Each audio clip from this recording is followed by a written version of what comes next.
Welcome to the P.T.S.D podcast with your host, comedian and military veteran, Bernard the Laugh Therapist Hines, where we discuss P.T.S.D, processing traumatic situations differently, and give you tools to help you overcome the stigma of seeking help. If you're ready to be inspired, then welcome to the Stigma-Free Zone. Here's your host, the Laugh Therapist himself, Bernard Hines. What up, good people? What up, good people? It's your boy, Bernard Hines, a.k.a. the Laugh Therapist. And listen, as with always, welcome to the P.T.S.D, Processing Traumatic Situation Differently podcast. Here, we try to enlighten, inform, and become advocates for one another as we learn more productive ways to process our trauma. Always remember, as a therapist, I'm not licensed. I'm just medicated. Welcome to the Stigma-Free Zone. Listen, y'all, thank y'all for tuning in today. Y'all, as usual, I say, I'm not a therapist. Please, if you have any mental health issues, please seek professional counseling. I'm just here to allow people to speak their truth about what they went through in their life. But every now and then, I will not have a veteran of the United States Army. I will have a regular civilian who just want to talk about their life and all the great things that they have done and all the great things they are doing. So I'm going to bring to the stage my co-host of the Jamal-based morning show, my sister wife, Rebekah Brumfield. Come on, Rebekah with a K. Yes. How are you doing, Rebekah? I am wonderful. I'm wonderful. Thank you so much for inviting me to be a part of PTSD. I've heard so much about it, and now I am here. Mama, I made it. Mama, I made it. I am so awesome to have you here. Listen, I'm with this young lady every morning, Monday through Friday, and we have a sidekick with us that ruffles our brains. So when people ask me, where did my PTSD come from? We both said the Jamal-based morning show. That's what Absolutely. Fact. Listen, y'all can still listen to our radio show every Monday through Friday, y'all. We do some great things, and we just coming along trying to make we do what it do. But I am so awesome to have this young lady, y'all. She is a business guru. She wears multiple hats, even on top of that hair bun she has. She wears many hats. So first of all, Miss Rebekah, thank you for being here. But introduce yourself to the people. Yes. I am Rebekah Brumfield. I live in Baton Rouge, Louisiana. I've been here a total of about 30 years of my life. And we'll get to why I say a total of 30 years. But yes, I graduated high school. I returned back to Baton Rouge to attend and graduate from the Southern University here in Baton Rouge. Jaguars. And I stayed, had my daughter here, raised her here, built my life here pretty much. And so, like Bernard said, I wear many hats. I'm, his co-host, sidekick, sister wife. I also work in the government sector here for state government. I also own several businesses, and I'm a mom. I'm a Black woman out here in these streets, and my DMs are open. Yes, sir. Oh, y'all heard that right? She really Black, y'all. She just lighter than skinned because she down there in that Creole. So wearing multiple hats, how do you not get burnt out? Oh, I can't say that I don't. Okay. I do. I definitely do. But I've learned once I start to feel overwhelmed or I start to feel like I've had enough to just stop. Okay. Just take a break, just refocus, regroup. And I know a lot of times, that can just simply be just taking a nap, or that can just simply be, hanging out with some friends or someone that is going to take my mind off of all of the things that I'm thinking about. Okay. Because I'm a creative. So my brain is always thinking of correct. What's the next thing? What can I do next? Or how can I improve something I'm already working on? And so just taking some time off to regroup, refocus, and go from there is usually how I kind of shift a little bit. Now in the mental health realm, we call it self-care. Yes. So you have your lanes of self-care. Yes. Okay, because self-care is the best care. Absolutely. And everything you have to do what time allots you to do. Okay.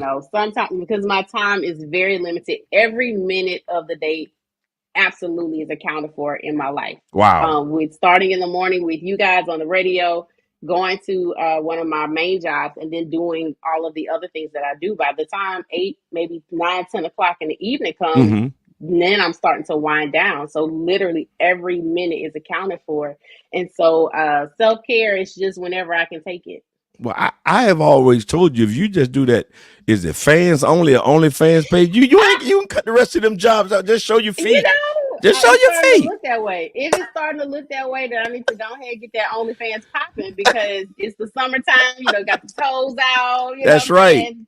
Just get it going. Wow. What really drove you to doing all these businesses? And you have followers, you have people that you Mhm. collaborate with. Did that just happen or something you wanted to do? So it just kind of happened, Okay. and in all transparency, I don't really share too much this story, but it was 2021. I had lost my best friend to colorectal cancer. Mm. My relationship had ended. My dad had gotten really sick, and so I needed something to take my mind out of the bad space that I was in. I was in a really bad depression for about 7 or 8 months, Okay. and I was a high functioning depressed person. Like I was going to I work, I was showing up to correct. events. You know, I was made up, dressed to the Mm-hmm. nines, ready to kill. And on the inside, or when I would get home, I would just fall apart. You know, Wow. I would just have those moments where it's like all of the thoughts that I was trying to run from was all Mm-hmm. coming.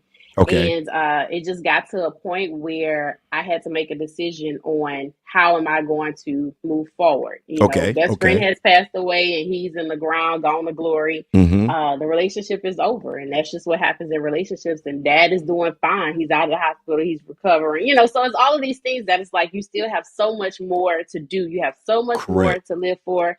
My daughter was like maybe 13, 14 at the time. And so she's starting to see where Mm. something's not right. She's Correct. starting Correct. to see mom is not really eating, mom's on the sofa, like, what's up? And it did get to a very scary place where I was just like, if these people can't come back, I'll just go with them. Wow. And so in Wow. that moment, I had to call, like, I called my dad and I was just like, I don't know what's wrong with me Mm-hmm. and I need some help. And from there, you know, I've gotten a therapist. Mm-hmm. I shared, you know, what was going on the inside, you know, my parents, with my closest best friends, my therapist.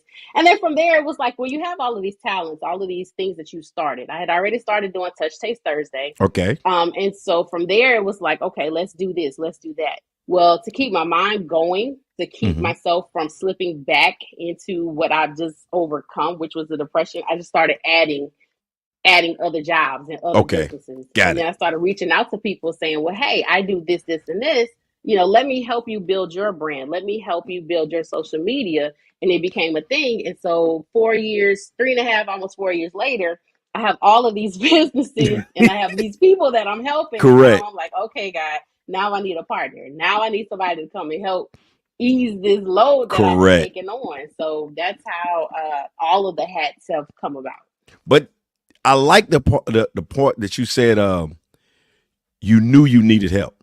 You knew you Yeah. need to go and talk to somebody because you could have easily not went and talked to somebody and did all those jobs, all that Mm-hmm. stuff, and that would just compounded the trauma or what you Yep. had went through, and it Yep. would have spilled over into some other area of your life. Mm-hmm. Wow, Absolutely. wow, Absolutely. And I don't share that story that much in detail, only correct, because correct, I don't want anyone to ever feel like, oh, well, she, you know, contemplated suicide, but she's doing great. You know, she's doing this, she's doing that. And I never want to not to be honest with people to say, well, hey, yes, I went through this, but you know, it took work. You know, I still correct. have my moments where I'm still very sad or I'm Mm-hmm. still very much in a grief mode. Mm-hmm. Or I still feel like, you know, I'm still here and I have all of these celebrations and these wins, and my best friend is not here to celebrate those wins with me. Right. So, you know, and then that's when you learn to lean on people that you call your friends, your community, Mm-hmm. your tribe, to tell them. Because I didn't tell anybody. Okay. Like, no one knew what was going on in here. Nobody had a clue what was going on until I spoke up and said, I'm not okay. That see when you spoke up and said, "I'm not okay." Mm-hmm. But what you did though, you learned how to process your traumatic situations differently Yes. by Yes. by going to seek help, and then in putting yourself in situations where you can help others and others can help you. Yes. Now, as I said, y'all, we're talking about things. If you ever feeling overwhelmed by today's content, please step away and regroup. We're not trying to trigger anybody. Absolutely. We're just trying to be real. Now, Absolutely. being a single parent, being a single mom, that also adds, I'm sure, adds an element of all the stuff you have to do. Now you have Miss Lucy, that we call her Miss Lucy because she like our little niece, who's like 16 now. Yes. But you said all this happened at 13. So you gravitating 13, 14, 15, 16. And I'm sure her seeing you go through what you want made her think, my mom is strong. My mom is okay. But at one point, did she feel like you wasn't? I think once she started to notice, I had lost like maybe 25 pounds in like Yeah, I 5 did months. too. I did. My cousin, listen, Um, my cousin, I told my cousin I was going through, I said, girl, I done lost so much weight. She said she had a nerve to tell me, baby, you going through. Yeah, like, and again, for women, we're like, oh, I'm losing weight, Yeah. whatever. And Yeah. so when I am stepping out and people are seeing me, they're like, oh, sis looking good, like, okay, but they don't know that sis is not eating, or I'm forgetting to eat. And Miss Lucy is Correct. like, Mom, what did you eat today? And I'm like, I don't know, what's today? You know, Mm, just her seeing me like that, it was almost like a gut punch, because it's like, man, you never want your child, your daughter, to see you down. correct.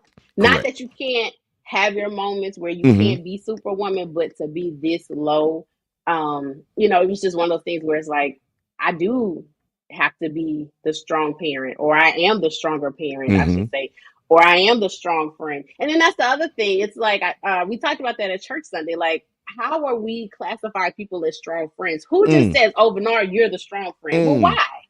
Why am I mm. the strong friend? Why are you the strong friend? And we never check on the strong friend though. If we say Never that check on person the is strong friend. who checks on the strong person, who checks on the Never strong checks on the friend. strong friend. Never holds the strong friend accountable, because Correct. that strong friend holds everybody else accountable. Correct. And so even in that, like I said, my closest best friends that I've had since I was 7, 8 years old had no idea what was going on until I told them. And Okay. then when I told them, they were like, "Why didn't you say anything? Like, why were you dealing with that alone?" And then it made me feel even worse, because I'm like, well, I Uh, was just trying to manage it, because life cor- happens for everybody. everybody. That's Life right. happens, and we all have different things going on. And so I just wanted to make sure that, I presented well, I handled my business, because like I said, I was building a business, and I Mm-hmm. was building a brand, and I never wanted to come across like anything other than top tier. Correct. I always wanted to show up and represent my brand well. But when it came to my daughter just being here at home, I had my moments where I had to put on that brave face and Mm-hmm. just, soldier on. But in reality, when she's not here, or she's at school, or she's with her dad, I'm on the Right. sofa for 7 days. Days. Right. Right. Right. Right. As Trish used to tell me, I'm gonna let you sit in that diaper for 1 or 2 days, and Oh, then you not got the to get up. diaper. Then you got to get up and clean yourself up, because you can get Yes. to that point where you just want to be, I don't want to be bothered. And sometimes if you have people around you who are not going to allow you to do anything else, sometimes you just want that day where I don't feel like Yeah, doing nothing. absolutely. I don't feel like doing Absolutely. nothing. Now, Miss Rebekah is a co-host of a radio show, and she's also the daughter of, what's the guy in Coming to America? Was King Joffy Akeem Joffer. Daddy? What's Akeem? Jaffe King Joffer. Joffy Joffer. King Jaffe. No, but I want to say, being a PK, as they say, how was that for you? I didn't realize I was a PK, and that PK had PK status until I was probably like 12, 13. Like, I didn't even know that Okay. was a thing. Okay. It just was, I just didn't realize it. When we lived here in my childhood, we lived here in Baton Rouge in my childhood. Just about everyone at my church, we all hung together. Okay. Outside of church, in church, all of the youth, we always did activities together. So it wasn't like I was treated any differently. I knew that I was a pastor's daughter, but I still had to do volunteer events. I still had to go to the youth events. I still had to serve, the ushers, and I still had to be in the choir, and I was on programs. So it wasn't a separation of, oh, I can't do that because I'm the pastor's daughter. As I got older, and it kind of became a thing like, oh, you a preacher's daughter. Then I was Okay. like, oh, well, what's that? Then I'm like, oh, I'm like a celebrity of the church. Okay. Like, and so it just never really occurred to me that that was a thing, and that it's like people make it to be. People Correct. make preachers' kids and bishops' kids and whoever else's kids as though they are untouchables. Correct. And we're, most of us are children. We start off as, children, of course, and then it's like we make children type mistakes, and we live children type lives Lie. where we're Correct. outside, like, we're learning. And so I feel that my heart always goes out to other pastors' children, or just children of the clergy, really, because it's like, I know that struggle. I know that you are who you are, but that people are expecting you to be this way, and Correct. that's not really you. I remember one story. My bishop said someone came in and said, "Yeah, my kids saw your kids in the club." Bishop said, "Your who? Your who? Your kids." Yeah. So yeah. so what was? Yeah, that I mean, that is something that we always looked at growing up. Like, it's like when the pastor kids would come around, we would like, Right. for some reason, we would like play different. Exactly. Like, exactly. why we gotta play different? It's like, if because we had little filthy mouths growing up, and we used to be like, oh, because we figured they're gonna go and tell. Can't say that.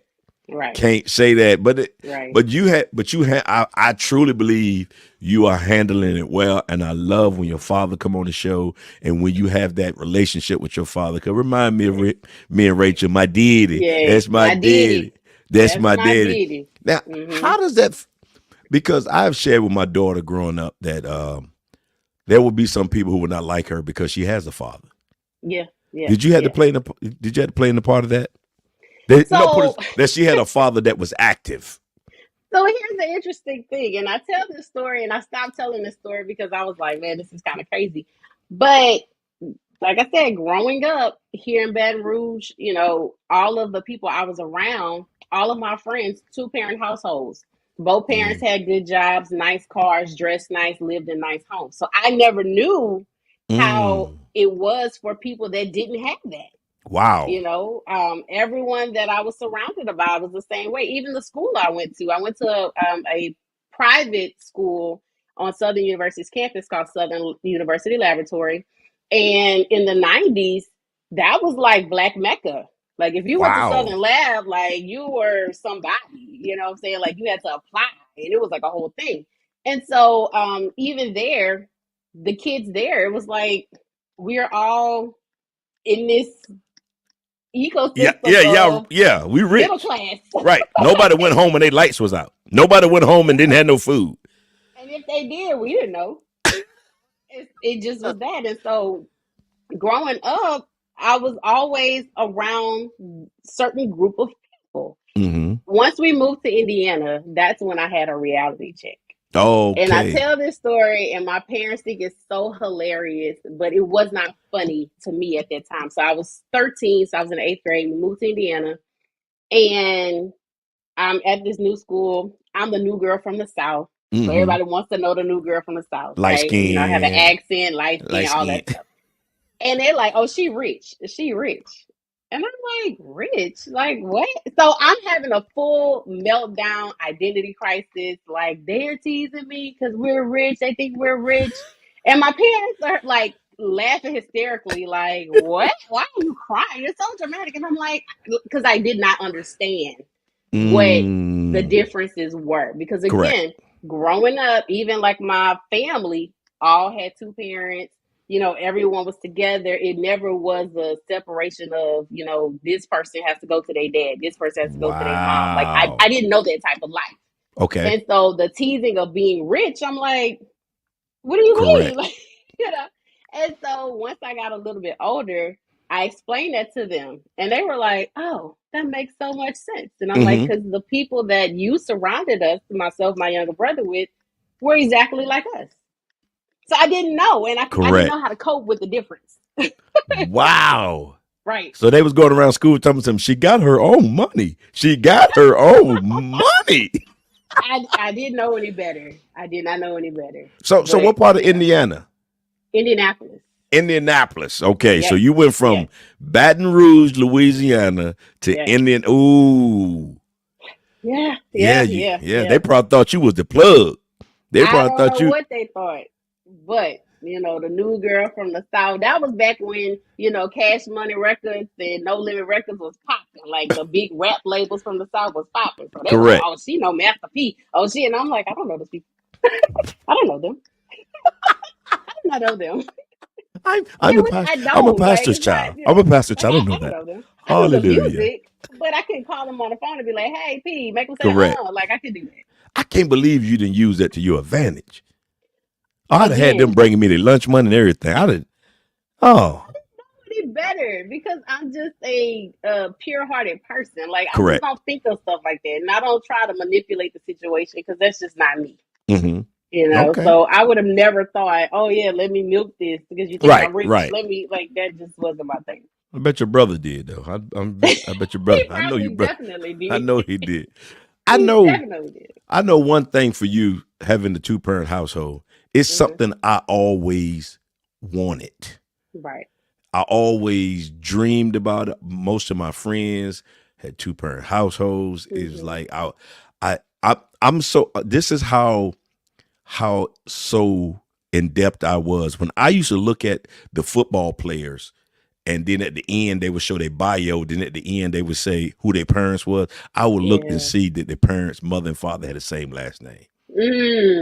Yeah. Yeah. That was just something. But then once I got married and wasn't healed from my trauma and stuff like that, I said I would never. I was always want to have my kids to have a 2-parent household. And when that Hmm. fails, you feel like a failure.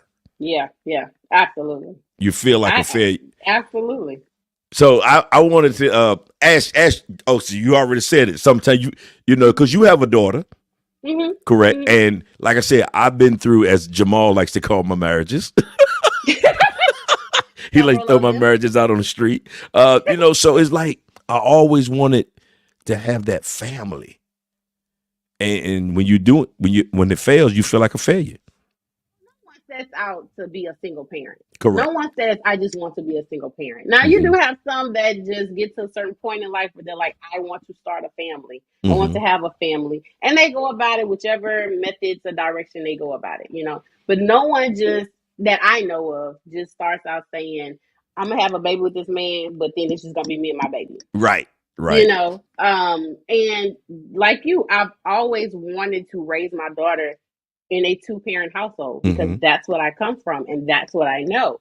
Her dad and I were together for about 3 years before she was born, and then we stayed together maybe like another 2 years after she was born. And it was just one of those things where two people that probably shouldn't have been friends definitely shouldn't have had a child together. Right. Right. you know, Correct.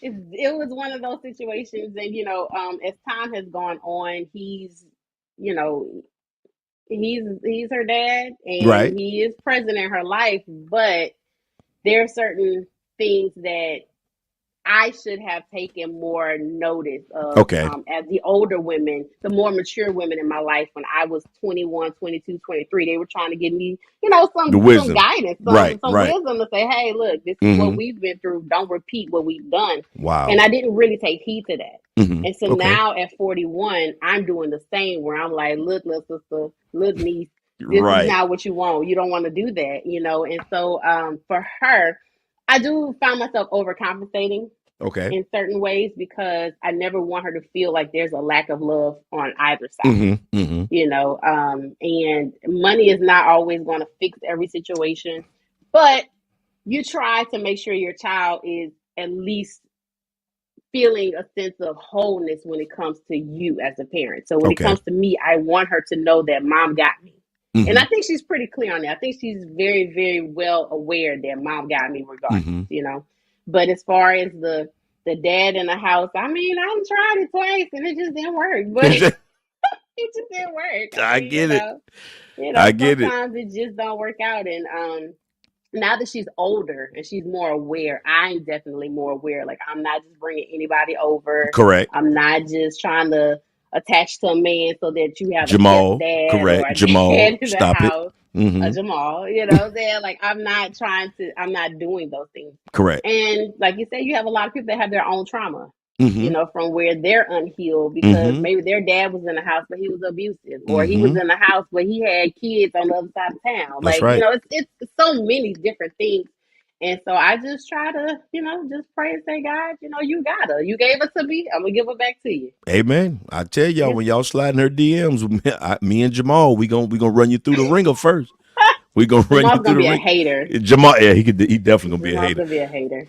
Now, going back to the Jamal Bates Morning Show, that was Uh-huh. a hat that you wasn't even looking to wear. Not at all. How did that come about?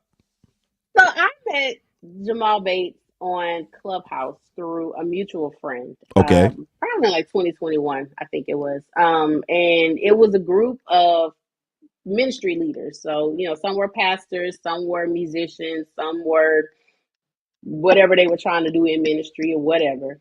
And Jamal being a pastor and being connected to one of my other mutual friends, he was brought into the group. And so he would interact with us from time to time. And so, he asked about me and I asked about him. And so, of course, we're looking at each other's profiles like, oh, okay, we're kind of in the same things. We're in Mm-hmm. media, stuff like that. And so we started to follow each other on social media. And then we did talk on the phone like a time or two. It didn't really pan out too much. But I love it. we tried to talk on I the love phone a it. little bit. It just didn't. It just didn't. No. And so we stayed, like I said, we stayed connected through social media and we stayed pretty cool. Clubhouse kind of died out a bit. And so one day he just texted me and was like, hey, do you have a microphone and a laptop? And interestingly enough, I had just gotten a microphone. And I was like, Wow. yeah, I do. And he said, well, do you want to fill in for one of my co-hosts? She's going to be out sick tomorrow. And I'm like, okay, what I got to do? And he's like, I'll send you the information. You just talk. Okay. I can And do that that. led to another day and another day and a week Yeah. and another week and another month. And coming up in July will be 2 years. And we have come together. We are basically family, y'all. We We family.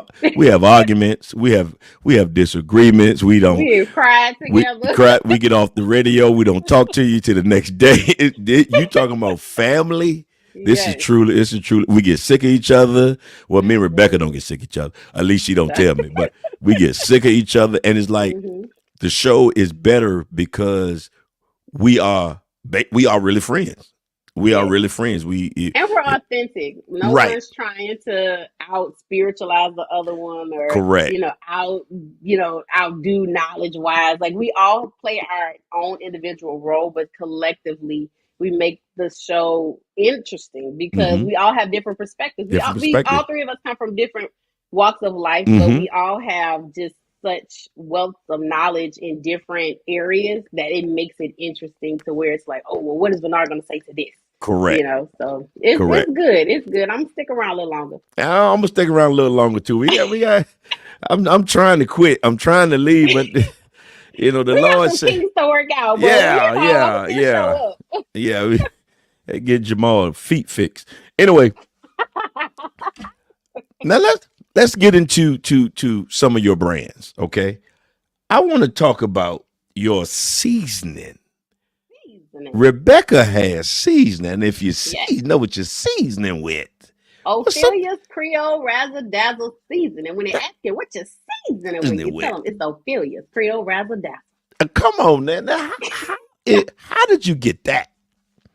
Well, being from the South, being from Baton Rouge, actually, my family on maybe like 4 generations is from New Orleans. And Okay, so, my parents were born and raised in New Orleans, so they cook with New Orleans flair, seasonings, and, got it. all of the stuff that you come to love when you visit New Orleans, right? Okay, And so I just picked it up from them, just cooking because I love to cook. I love to eat. I didn't get this size off of love. So, So it's just that's the same blends that I was using when I would cook. And so a couple people were like, "Oh, this is really good. You know, what did you put in it?" And I would just tell them, "I put this, and this." And so what I started to do was I said, "Well, let me try sending it out to some people in other parts of the country to Mm, see, you know, if it's too spicy, is it too salty, like you know, just what's the feedback." Because I know here in Louisiana, you know, most people are like, "Oh, this is really good." correct. Feedback was positive. Feedback was like, yo, I need more. However much it costs, send it. And so I just kept sending it out, kept developing it. And then I just said, you know what, maybe I should make this into a thing. You know, and I Mm, just took a leap of faith and I just started looking up, you know, bottling companies and labeling companies and how to ship, you know, packaging and just different things like that. And so it's been about 3-ish years. You know, one of the things that I developed while I was, you know, overcoming depression.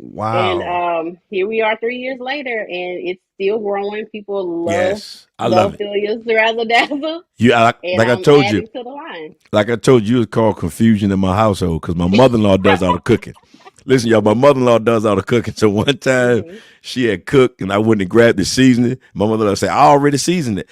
I said, I know, but this is a Ophelia's Yeah. razzle dazzle seasoning. Hmm. So she finally comes and she said, "Okay." She tried it one time. She said, "Okay, this is good." Listen, I'll Hmm. put it on my blue crabs. I'll put it on. I mean, I'll put it on in a dish because it's not like it makes your blood pressure go up. Right, right, right, It's not that right. salty salt stuff that'll make you. Hmm. So yeah, I put it on everything, and I know what I'm seasoning with. I It's know. made with love, prayers, and well wishes, you know. Oh, So ooh, yeah, love, that's prayers, and well, and we gonna get to the website at the end where people can go and get it and all this other good stuff. We ain't gonna forget hmm that. Now you got another product, hmm okay? Your lipstick. Yes, yes, yes. Jean Tell Ellen us about that. Collection matte lip color. As you can see, I have it on now. It's called the Jean Ellen Red. Okay, And that okay. came because, you know, in branding, it's all about your look. And blonde color hair with the red lips, that's a part of my look. So, you know, when I Mm, go places, people can easily identify that's her. right. You know, it's just something that kind of became a signature color. I just decided one day I was like, oh, let me try red, and just went with it. Every now and again, I'll switch it up just to, you know, kind of switch it up, you Well, know. But I'm yeah, so glad you out of the AME church because you couldn't wear red lipstick at the AME church, can you? yes, you can. I wear red lipstick to everybody's church. Listen, you don't have a heaven or a hell to put me in Come if I on wear my now. red lipstick. That's why she on the show, y'all. We need somebody who's partially saved to be on the show. Only on Tuesdays. Only on Tuesday. So tell us some of your so you got on Thursday nights. Is it every Thursday or when the spirit hits you or every other Thursday? So I have what's called Touch Taste Thursday. And Okay. Touch Taste Thursday, one of those things that, you know, I kind of created, Wow. began product testing. You know, you Okay. have a lot of people now doing it on TikTok and all the stuff where they're getting these products and stuff like that, and they're telling everybody about it. I kind of started doing that in 2020. Like Okay. I can document the first video I did, which was March 2nd, 2020. I was in New Orleans airport flying to Detroit to go see my parents. I had just gotten some wireless earbuds. Got it. And I was in the airport. I was like, let me try these out. So I'm, you know, doing a video like, hey, I can hear everything really clearly. The sound is good. The quality is good. The music sounds good. And boom, post. And so people were like, oh, wow. Well, what's the website? Where'd you get them? And so people ordered them. They told me that they ordered them. It was like, oh, we really like these. Thank you for, you know, the recommendation. And I was like, okay. Yeah. Went to something else. You know, people started being interested in that, something else, something else. And so it just kind of grew to where entrepreneurs here, because it's 2020, it's the middle of the pandemic, everybody inside, Correct. everybody's now an entrepreneur because you're creating stuff, you're trying to find something to do with your time. And the word spread that I was a small business owner Wow. promoting small businesses. And so I had people reaching out to me saying, hey, I make soap. Hey, I do candles, or, you know, I make treats, and I do this, I do that. And then as it grew by me putting it on social media, other larger brands started to reach out. A tequila company out of Detroit reached out. I've had people from California, Florida, all across the U.S., To soap who? companies in Hold up. Canada. To who? To who company? To Tequila. Tequila. Tequila. And Jamal don't Yes. like that. Tequila company. That right. I'm sorry. Yeah, but I mean, and it's one of those things where it was like, oh, okay, and I'm good at it. I'm just talking to people. I'm interested in Right. their stories, and I'm like, well, how did you come up with this? And I'm letting them tell their stories, and it grew from there to where I was able to start interviewing celebrities and Okay. allowing them to tell their stories. And that's one of my main things with Touch Taste Thursday. I want you to tell us about you. I don't Mm-hmm. want what's in the blogs or what's Mm-hmm. been rumored. I want you to tell your story, and it's a safe space. I'm not gonna do messy and petty and all that stuff because I feel like you're spending your time to come here Mm-hmm. and share your story. I give you the respect for you to do that. And So what's that's some of the how that came about. what's some of the prominent people you had? A name drop. Name drop. Give me some name drop. Delroy Lindo, the dad from Brooklyn. Okay. One of my very first interviews was R&B legend Kenny Lattimore. Okay. I've had Pastor Jamal Bryant. I've had Okay. Bishop J. Drew Sheard of Kojic International. Um, You missing I've the had name. Honorable Kwame Kilpatrick. I've also had the awesome, outstanding, amazing, unbelievably talented Bernard T. Hines, the laugh therapist. You have to do it. Go. You have to do I knew that's what he was waiting on. But that is powerful that all this was birthed out of while you was going through depression. That's why I tell people all the time, don't stop going through. When you stop going through is when you end. But as long as you going through, look at this young lady. She's birthing product. She's birthing this. She's doing that. And she'll tell you, it ain't a perfect day Yeah. every day, but she's Yeah. still going through. I Mm-hmm. am truly, truly proud to call you my sister wife and my sister and my sister. You are definitely, definitely very, very important to me and Jamal and the Jamal Based Morning Show and your family. So Yeah. we want to tell people this is the website right here. Mm-hmm. www.RebekahBrumfield.com. Now on this Yes. website, what can we get off this website? So off this website, you can get a little bit of who I am. I Okay. tell a little bit of my story. You can see some of the pictures that I've posted on social media before. All of the links to a lot of the affiliate brands that I have, as well as being able to book consultations with me on how to build your brand, how to elevate your social media for your company. Just reach out.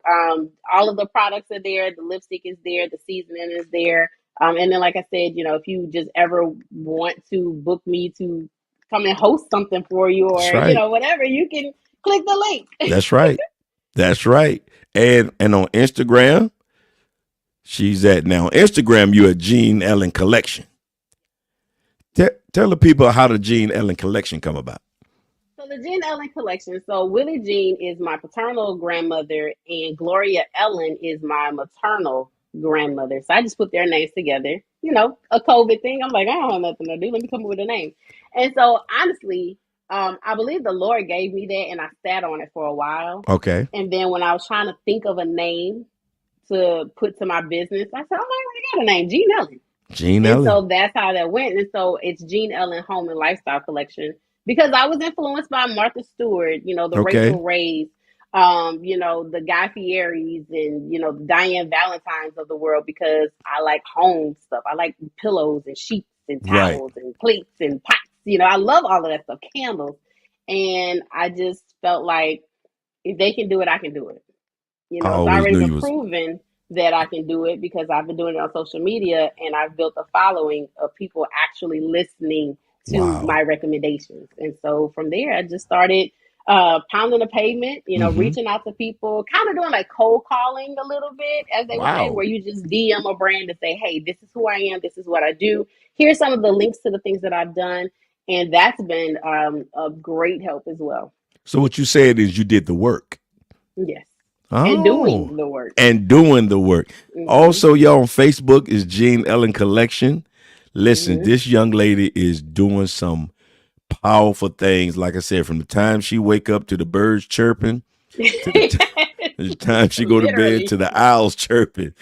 Literally. She is always working, and Hmm. I'm sure she's waiting to see her Indiana Pacers do some damage in these Come on, playoffs. Indiana Yes, Pacers. sir. To do this. But listen, Rebekah, I am so proud of you. Really, I am. What would you leave for, or what would you tell an entrepreneur that is struggling, thinking about giving up? This ain't working. That ain't working. I done tried this. Hmm. What kind of advice would you give them? Contact your small business development centers in your area. They have a lot of the resources that can help you, whether that's business planning, whether that's, trying to get access to capital, whether that's creating and starting your LLC, registering your LLC, taxes. There's support services out there. And take advantage of them because a lot of them are free. A lot of Mm-hmm. the certifications that I've done over the last probably 2 or 3 years have been free events. So that's, learning how to do government contracting, just getting your certification so that people can see you are legit. This is not a fly by night thing. And, if it's something that's in your heart, just step out on faith and do it. All you can do is just do it and say, I tried, it didn't work. And then you pivot and you find something else. Never get discouraged by what people are telling you shouldn't do or you should do. One thing that I did leave off is that I got into this because someone I was dating at the time was like, yo, you should try doing this. And you're Mm. really good at it. And so he gave me that push and was like, this is really good. This is a good look for you. And so when that relationship ended, I was like, what am I gonna do? Right, Like, right. what am I do next? But I also had to remember who I am. That relationship did not define me, and that I had built up a brand and a business, and that I was able to continue it on and grow it to where it is now without that person. And it's just one of those things where, starting a business can be scary because Mm-hmm. you're trying to figure out, is anybody going to like it? Is anybody going to buy it? Are people going to listen to me or whatever? But I believe that if God gives you a dream or a vision to do it, it's up to you to execute. You have to take that leap of faith if you want God to expand what you've been praying for. Mm. So I've been doing the work, like I said, I've been going to the classes, I've been doing the trainings, getting the certifications. So I'm showing that I am being a good steward of what God has given to me so that he can bless me with more. I'm gonna tell y'all, brothers, if you try to slide in the DMs, if you try to slide, you better come correct. You better come correct. Miss Rebekah is doing it. I'm proud of Hmm. you. Me and Trish, we're proud of you. Trish is like your background. She always asks me, how Rebekah doing? Yes. So thank you, Rebekah. And right now, you are released from the stigma-free zone. Go and be great. Yes, be great. I love it.